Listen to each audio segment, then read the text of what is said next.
Welcome to Education Insight. I'm Lacey Kendall. The Inland Empire is home to more than 15 colleges and universities, and each with its own unique offerings and nuances. But the University of California, Riverside's new Extension campus is unlike any university experience the Inland Empire has ever seen. Gosh, you can just see their enthusiasm and their excitement for their futures. There are some students who are going to be paroling midway through the program. More on that in a moment. Speaking of local colleges and universities, Governor Gavin Newsom has signed a bill banning legacy and donor preferences in admissions at California's private, nonprofit colleges and universities. The new law, Assembly Bill 1780, prevents private nonprofit institutions from considering legacy and donor connections during the admission process. California's public colleges and universities have already prohibited those considerations for years, and the University of California system removed legacy preferences from its admission process back in 1998. The governor emphasized that merit, skill, and hard work should be the determining factors in getting ahead. Assemblymember Phil Ting, who authored the bill, added that a student's admission should not rely upon family wealth or their connections. In the Inland Empire, this will affect 11 colleges and universities, including the University of Redlands, Cal Baptist, Loma Linda University, and the University of La Verne, among others. Last year, the state of California spent over $14 billion of its income on housing, feeding, transporting, and providing health care for over 100,000 inmates. State economists and analysts like Caitlin O'Neill say that even though that number has dropped slightly, it's simply not sustainable. A group of professors and administrators at UCR believe the only way to stop the revolving door for inmates is to make them truly employable. And one way to do that is to educate them.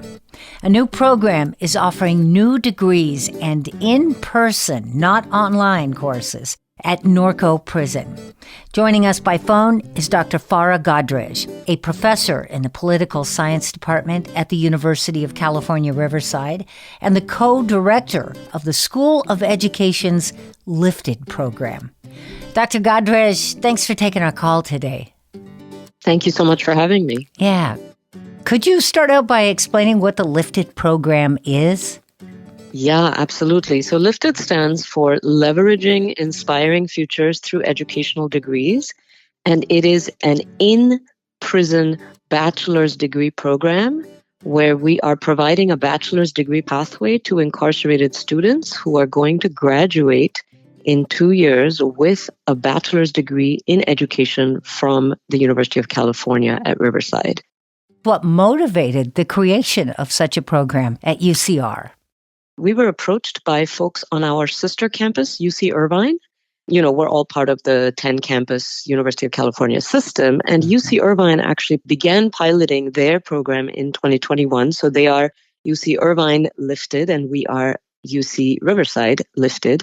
So they approached us in 2021 with a very specific model for educating and graduating incarcerated students. And the graduating part is really important because that's what's really unusual and unique about this.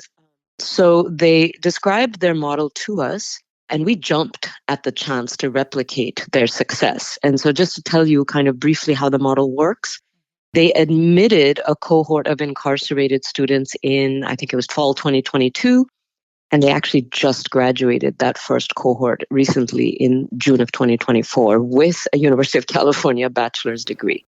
So this was an incredibly successful model, and they were very interested in replicating that model across the UC system, and we were the first sister campus that they approached.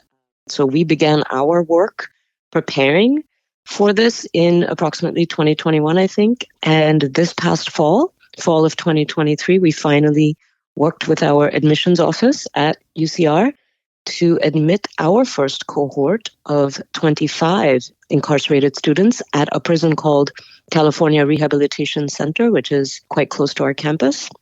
And that cohort is going to start classes in a couple of weeks, actually. We're about to launch our classes this fall. What are the key goals or objectives of Yeah. the lifted program? So broadly speaking, right, our key goal is to serve incarcerated students and give them an actual degree pathway. So the degree pathway is really important, as I mentioned before. We have quite a few, institutions or individual faculty who offer a course here or a course there inside prisons. And these are, sometimes credit-bearing courses and other times they're not. But in our case, what we really wanted to do was move beyond just offering courses to offering an actual degree completion pathway. That's much more difficult, right? Because you've got to think about what are the graduation requirements, what are the major requirements, what are the electives, and you have to put together a very specific curriculum to actually get people to degree. Mm-hmm. And so that's one of the main goals of our program is we begin with a prison where you have community colleges that are already operating. And this is crucial, right? Because this means that the incarcerated folks recruit into our program, they already have 2 years worth of college under their belts, thanks to those community colleges. So they have something like, associate's degree or something equivalent to that. So all we have to do, right, quote unquote, all we have to do is get them from AA to BA in about 2 years, offer them about 2 years worth of coursework. So that's that's the general goal. Mm-hmm. Doctor, how would you say this aligns with broader prison reform or even education initiatives? Thanks. I want to talk about this really as an education initiative because I don't think our goal is to think too much about prison reform. That's not our job. That's the job of the prison system. Mm-hmm. But within that, our goal, first of all, we are higher education. That's what we do, right? So what does the University of California system do? It has long been considered the jewel in the crown of public education, and that's because the mission of the UC system has always been to extend access to a university education to anyone from anywhere. And this is particularly true of a campus like UCR, which has long had a student body that is largely students of color, many from immigrant backgrounds, folks who come from, system-impacted families, and a vast majority of the first generation in their family to go to colleges. So we really see the work at CRC, the prison, our prison campus, as an extension of this mission of a public university that's engaged with our community and that's working to address systemic disadvantage in our societal context by making education increasingly accessible to those who have not traditionally been able to access it. So that's a really important education initiative or goal for us. And I will just say that the other initiative that seems to be growing and that we're aligning with is there's really a growing movement to make these bachelor's degrees accessible inside prisons. So nationwide, we have only 53 universities that provide bachelor's degree opportunities inside prisons. And again, we're talking about an actual bachelor's degree pathway as opposed to, right, just a few courses here or there. And in California, where we have 34 California state prisons, there are only 8 BA programs. And I believe we make 9. So that's another huge part of our education initiative, which is we're joining this movement, right? We're joining a movement to provide greater access and greater opportunities for incarcerated students to continue their education, not just at the bachelor's level, but we hope eventually at the master's and, even hopefully PhD levels.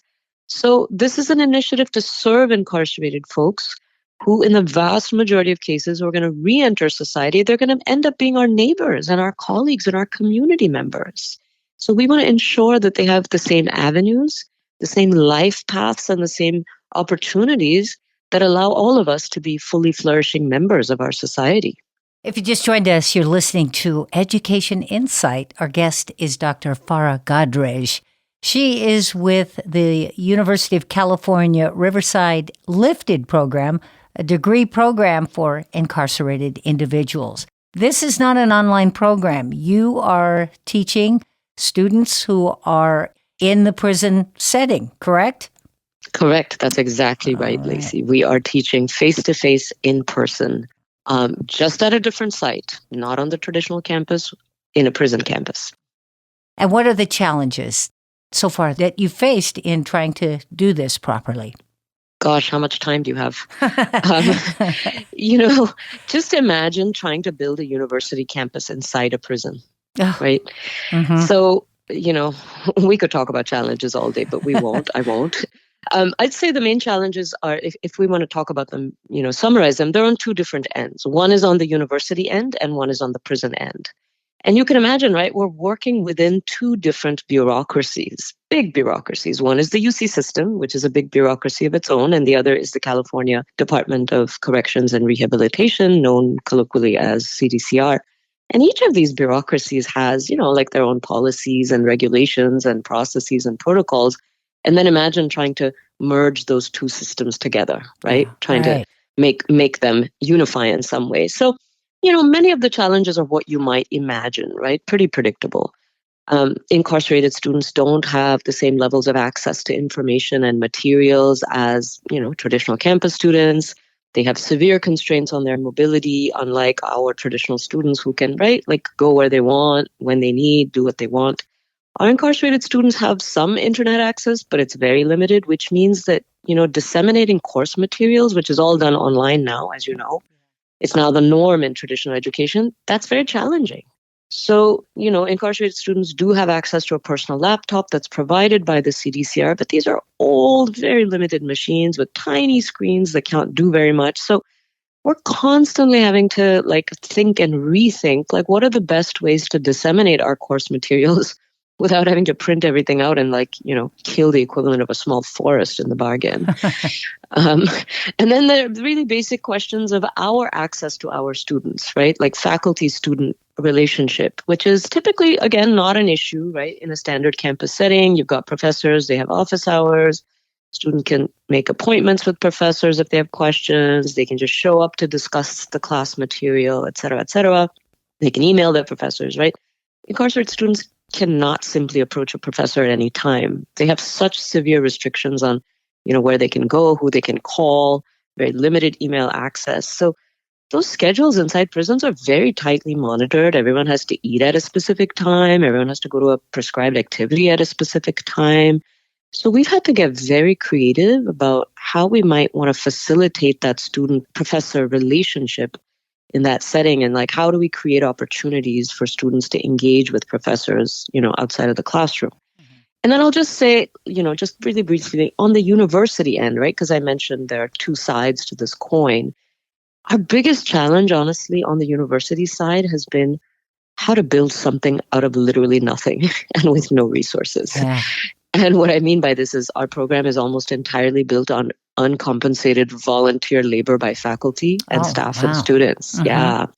So we've had a groundswell of support on our campus from our fellow faculty, from so many student volunteers who are, generously donating their labor, and most of all from our staff colleagues in campus units like admissions and financial aid and the registrar and the disability services, right? Counseling staff, advising staff, all of these units are serving our incarcerated students. All of these folks are working overtime on overload for no extra compensation. And, that's just the reality of what it means to be a less well-resourced public university. So we're furiously trying to raise grant funding, but it's been a real labor of love. And some days, really gut-wrenchingly exhausting to try to build this with nothing. More of our conversation with Dr. Farah Godrej of the UCR Lifted Prison Education Program in just a moment. This is Education Insight.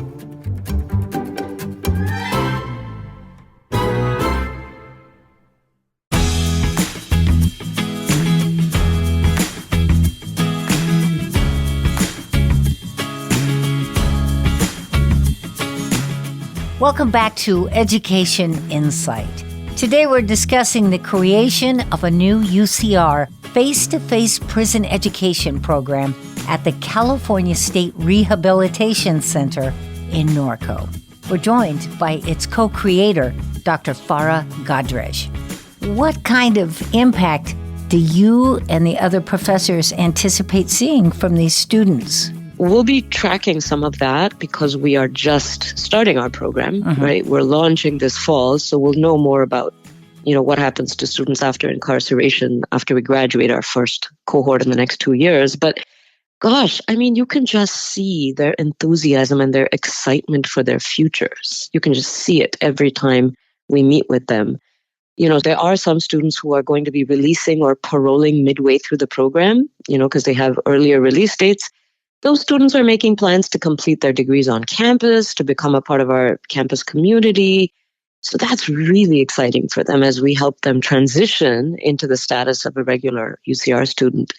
And the other thing we're seeing is that, and this is really special, like incarcerated people are actually rethinking their future trajectories.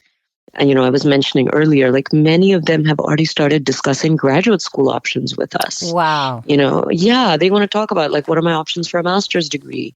Can I get a PhD? And like, that's my hope really, is that many of these incarcerated students will go on to become my colleagues by getting PhDs and, becoming academics potentially. So, these are all potential possibilities right now, but we're very excited and we're watching them unfold, I think, in real time. You have a number of professors that are volunteering their time to go into the prison campus and teach these courses. What sort of training did they receive on how to handle this kind of teaching before they actually entered the prison campus?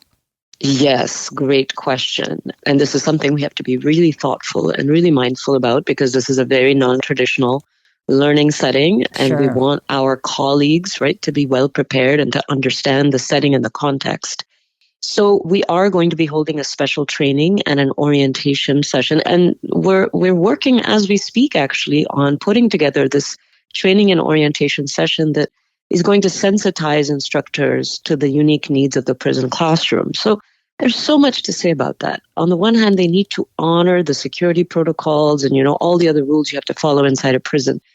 Everything from small things like when you can eat and how people are allowed to use the bathroom to, what color clothing we're allowed to wear, what we can bring inside prison and what we cannot, right? There's lots of things you cannot bring inside a prison setting. Things that you wouldn't think twice about when you're, teaching in a traditional setting, like can you staple the handouts that you're going to, or the readings that you're going to give your students. So we have a long list of protocols, CDCR protocols, processes, and procedures that we need to train our faculty in. But concurrently, we also need to prepare them for the limitations that I've already mentioned, right, of the prison setting. Don't assume you can just post your readings on the course website and that your students will have access to it. Be prepared, right, for all the ways in which our students' severely limited access could impact your course. So a long training session on that. But then the other thing I want to say about all this is, in addition to, what we can and cannot do in the prison setting, we want to balance that also with our students' unique needs and priorities. So there's a delicate balance there. It's like, yes, we have to follow all of these rules, and we absolutely intend to. But at the same time, within the constraints of those rules, we also want our students to have as close to the same experience that our traditional students on campus are getting. These are admitted UCR students. They are no different from the students on our campus. There's one difference, which is that they're learning in a different setting. But to the best of our ability, we want their experience to be as close to what any other UCR student would experience on campus. So that means we've got to balance, right, our desire to bring them that experience within the confines of what we're allowed to do. Right. Dr. Godrej, when I was a student at the University of Laverne, they offered such a program. And when critics in the community argued that they were giving something expensive to those who didn't deserve it, they demonstrated how they saved the state of California $1 million a year. So how do these programs actually help our state and our communities to save money and fight crime? So many of us who study incarceration, we've heard these arguments about, is this a legitimate use of funds? Are we giving something to people who don't deserve it? This is a, long-standing discourse that many of us have encountered. But what I want to remind everyone is that we spend an incredible amount of money building and maintaining and running prisons all across this country. And it is incredibly expensive to lock people away for years at a time, to house them and feed them and warehouse them, as we increasingly do in our society, with no hope for the future and no opportunities. Our country locks away so many millions of people particularly people of color and poor people. And I want to come back to this point in just a second. And that's not to mention all the additional costs that families of incarcerated people have to bear. Family members who have to provide money for incarcerated folks to buy basic goods like toothpaste and socks at the commissary.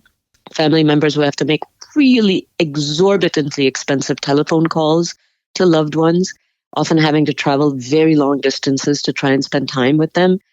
And that's also not to mention the loss of parents for the 113 million American children who are growing up with at least one incarcerated parent. So let's just think about the monumental waste of social resources that all of that constitutes. So compared to all of that, I'd say higher education in prisons is a far more efficient use of funds when it actually comes to giving incarcerated folks hope for their future after their release. And I want to say one last thing, which is I also want to ask all of us to really sit with and question this idea of who is deserving and who is not. Because when we assume that incarcerated people don't deserve something, we're making a lot of assumptions. Assumptions that are based on stereotypes, that are based on popular culture and media, and often, frankly, political posturing, which all, I think, encourage us to assume a lot of things about like who ends up in prison and why, right? Yeah. But if you actually study the roots of our current incarceration crisis, you will quickly learn that being incarcerated in this country often has a lot more to do with your social or racial or economic position than necessarily, right, any specific actions that have caused harm. So, of course, it's true that many people who are incarcerated have caused harm, but I would urge us to think about whether there are people on the outside walking the streets who are not incarcerated who have also caused a great deal of harm and seem to have the resources of the capital not to be incarcerated for it. Yeah. So what I would encourage us to do is to question and to tear down this convenient black or white, us versus them, discourse in which we see them as the criminals and us as the good guys.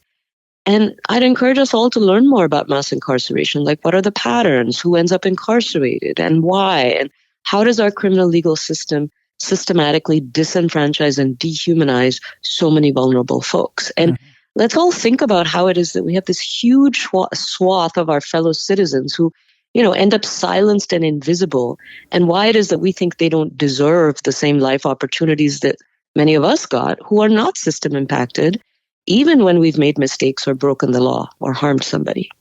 You're listening to Education Insight. I was visiting a college campus back east several months ago.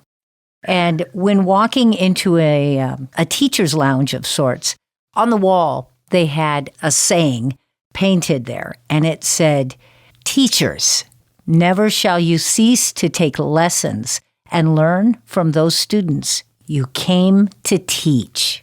My question to you is, what do you hope that you and these other fine teachers from UCR will learn from these students? Gosh, that is such a great question, and I'm so glad you raised it. We believe education is liberation, and education is emancipation. So when we free our minds, we make our full selves free to participate and engage in the social world productively. So, of course, that's our hope, that's our wish for our students and what we're pursuing wholeheartedly. But at the same time, I think that liberation and emancipation works in both directions. And you are so right that we have so much to learn from our students.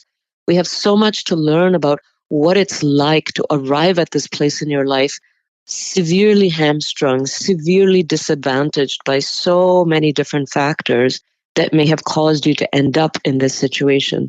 What resilience means to come from that, to take that situation and to, grit your teeth and try to work your way out of it.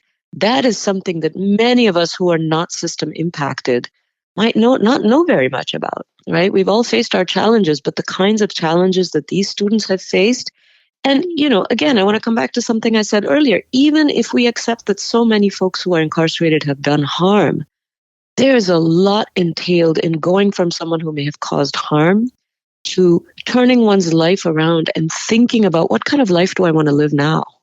Right? What kind of contribution do I want to make to society? And to watch that unfold before our eyes in real time, that's a privilege. That's a privilege and a learning opportunity for so many of us who are going to have the honor of accompanying and nourishing and being with these students as they make these monumental movements to lead very different kinds of lives. So it is our honor and privilege, and yes, our learning opportunity to accompany them through that mission and through those goals.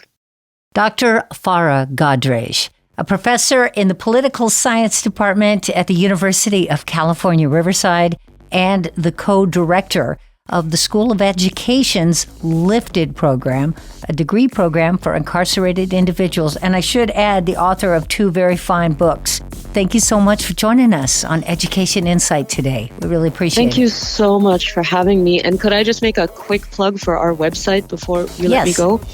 Okay, our website is education.ucr.edu/lifted.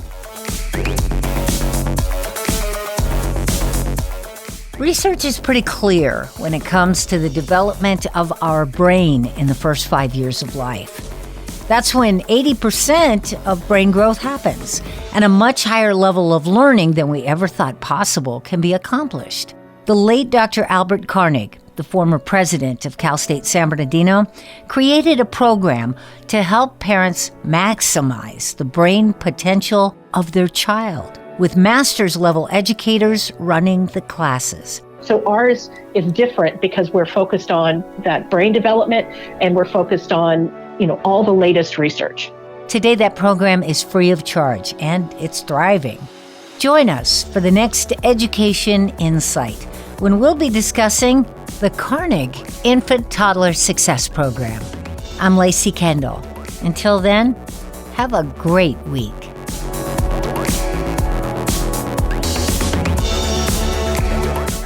Education Insight is produced in partnership with KVCR San Bernardino. Our executive producer is Jacob Poor. And our production engineer is Tyler Veazey. And Lacey Kendall is your host. Support is provided by College Futures Foundation. Some technical assistance provided by the College of Arts and Letters at Cal State San Bernardino. Growing Inland Achievement. Working together for inland education and economic success. Join us again next week for Education Insight.